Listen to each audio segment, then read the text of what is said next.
എൻ്റെ പേര് ജയ, പുത്തൂരാണ് വീട്. എനിക്ക് എൻ്റെ റിസൾട്ട് പറയുന്നതാണ് ഞാനിവിടെ ചെയ്യുന്നത്. അതുകൊണ്ട് എനിക്ക് ഒരുപാട് അസുഖങ്ങളുണ്ടായിരുന്നു. ആദ്യമായി ഞാൻ സ്ട്രോക്ക് വന്നു. പെട്ടെന്ന് കമ്പനിയിൽ തലകറങ്ങി വീഴുകയും അവിടെ നിന്ന് എന്നെ അബോധാവസ്ഥയിൽ ഹോസ്പിറ്റലിൽ കൊണ്ടുപോയി എന്നെ ചികിത്സിച്ച് അവിടുന്ന് എടുത്തു കൊണ്ടുവന്ന് അവിടെ ഒരാഴ്ചയാണ് ഞാൻ അവിടെ കോമൺ സ്റ്റേജിൽ കിടന്നത്. എൻ്റെ കണ്ണ് മാത്രമേ വിഴിയുന്നുണ്ടായിരുന്നുള്ളൂ. ആ കണ്ണ് വിഴിഞ്ഞിട്ട് ആരെന്ത് ചോദിച്ചാലും എനിക്ക് സംസാരിക്കാൻ പറ്റില്ല, ഒന്നുമില്ല, സംസാരം പുറത്തേക്ക് വരില്ല. ഞാൻ മരിച്ചു, ഇനി ജീവിതത്തിലേക്ക് ഞാൻ തിരിച്ചു വരില്ല എന്ന് ഞാൻ ഔഷധിയിലാണ് വർക്ക് ചെയ്യുന്നത്. അവിടെയുള്ള MD അടക്കം വന്ന് എന്നെ സംസാരിച്ചതാണ്. എനിക്ക് ഇനി ജീവിതത്തിലേക്ക് വരില്ല, എല്ലാവരും പിരിവിട്ട് നമുക്ക് പൈസ കൊണ്ടു തന്നു തുടങ്ങി. അതിലുപരി ആ വീഴ്ചയിൽ എൻ്റെ വാലിൽ പൊട്ടുകയും ഷോളിൽ പൊട്ടി, പിന്നെ കാലിന് മുട്ടിൽ ചിരട്ട മാറ്റി വെച്ചിട്ട് വന്നു. ഇതെല്ലാം ചെയ്തിട്ട് എനിക്ക് ഇനി ജീവിതത്തിലേക്ക് തിരിച്ചു വരില്ല എന്ന് ഞാൻ എൻ്റെ ഉള്ളിൽ എനിക്ക് ബോധത്തോടു കൂടിയാണ് കിടക്കണമെന്നുണ്ടെങ്കിലും സംസാരമോ ചലനോ ഒന്നും ഉണ്ടായില്ല. എല്ലാവരും സംസാരിക്കുമ്പോൾ എൻ്റെ കണ്ണീന്ന് ഇങ്ങനെ കണ്ണുനീരിങ്ങനെ വന്ന് എനിക്ക് ഒന്നിനും പറ്റുന്നില്ലാത്ത രൂപത്തിലായിട്ട് ഞാനിങ്ങനെ കിടക്കുകയായിരുന്നു. ആ നിമിഷത്തിലാണ് എന്നെ വെന്റിലേറ്ററിൽ കയറ്റാമെന്ന് ഡോക്ടർ പറഞ്ഞപ്പോൾ ഇതെല്ലാം കേട്ട് ഞാനിങ്ങനെ കിടക്കുകയായിരുന്നു. പക്ഷെ എനിക്ക് ഒരു അമ്മയ്ക്ക് തുല്യമായിട്ടുള്ള എൻ്റെ മൂന്ന് ചേച്ചി വന്നിട്ട് ആ ഡോക്ടറോട് പറയാണ്, സാറേ ഇപ്പോൾ എൻ്റെ മോളെ വെന്റിലേറ്ററിൽ കയറ്റണ്ട, കാരണം അവർക്ക് 2 കൊച്ചു കുഞ്ഞുങ്ങളുണ്ട്. ആ കൊച്ചു കുഞ്ഞുങ്ങളെ ആ കുട്ടികളെ അമ്മേനെ കാണിച്ചതിന് ശേഷം ഇവള് മരിക്കുകയാണെങ്കിൽ മരിച്ചോട്ടെ, ഞാൻ അതിന് ഉത്തരവാദി എഴുതി ഒപ്പിട്ട് തരാം എന്ന് പറഞ്ഞ് ഡോക്ടറോട് സംസാരിച്ചതിന് ശേഷം അവർ 2 ദിവസം കൂടി വെയിറ്റ് ചെയ്തു. വെന്റിലേറ്ററിൽ കയറ്റിയില്ല. അതിനുശേഷം ഞാൻ ഒരു യൂണിയൻ പ്രവർത്തനത്തിന് ഇറങ്ങി പ്രവർത്തിച്ചാർന്ന ഒരു വ്യക്തിയാണ്. ആ യൂണിയൻകാരെ ചേച്ചി വിളിച്ച് അറിയിക്കുകയും അവർ വന്ന് ആശ്രയ മെഡിസിനിലേക്ക് കൊണ്ടുപോയി എന്നെ ചികിത്സിച്ച് ഒരു 6 മാസത്തോളം ഞാൻ അവിടെ കിടന്ന്. അതിനുശേഷം എനിക്കൊരു ചലനം കിട്ടിയെന്ന് കണ്ടപ്പോൾ അവരെന്നെ വീട്ടിലേക്ക് പറഞ്ഞയച്ചു.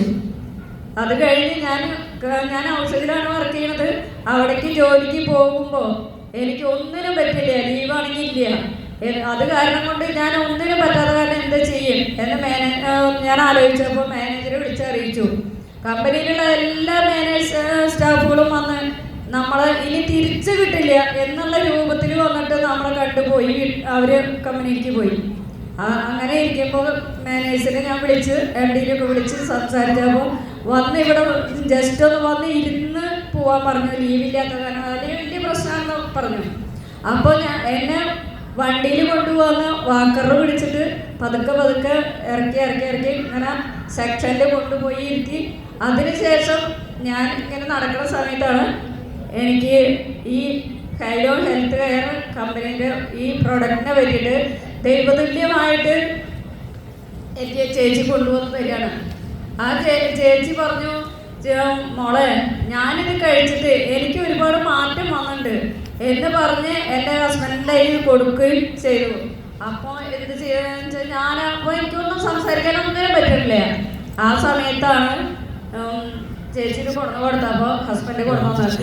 അതിലുപരി ഞാൻ 6 മാസം ഒക്കെ ഇങ്ങനെ മാറി ഈ കോമൺ സ്റ്റേജിൽ കിടക്കുന്ന സമയത്ത് എൻ്റെ ഹസ്ബൻഡാണ് എന്നെ ബാത്റൂമിൽ കൊണ്ടുവരും മറ്റ് പല കാര്യങ്ങളും ചെയ്യാറുള്ളത്. ഒന്ന് കുളിക്കാനോ ഒന്നും മര്യാദയ്ക്കൊന്നും ഭക്ഷണം കഴിക്കാൻ പോലും എനിക്ക് സാധിച്ചിട്ടുണ്ടായിരുന്നില്ല. അതുവരെ എൻ്റെ ഹസ്ബൻഡാണ് എന്നെ നോക്കിക്കൊണ്ട് ഇവിടം വരെ എത്തിച്ചത്. അതുകൊണ്ട് എൻ്റെ ഹസ്ബൻഡിനോട് ഞാൻ ഒരുപാട് നന്ദി പറയണം.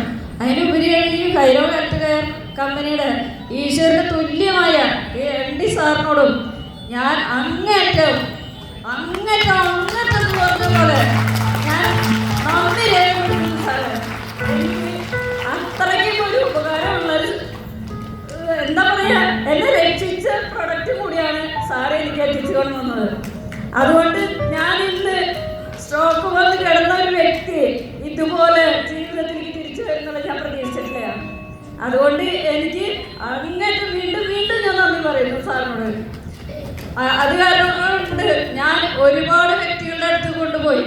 ഇതുപോലെ തന്നെ എനിക്ക് സ്ട്രോക്കായി നടക്കുന്ന ഒരു വ്യക്തി ഞാൻ എല്ലാവരുടെ അടുത്തേക്കും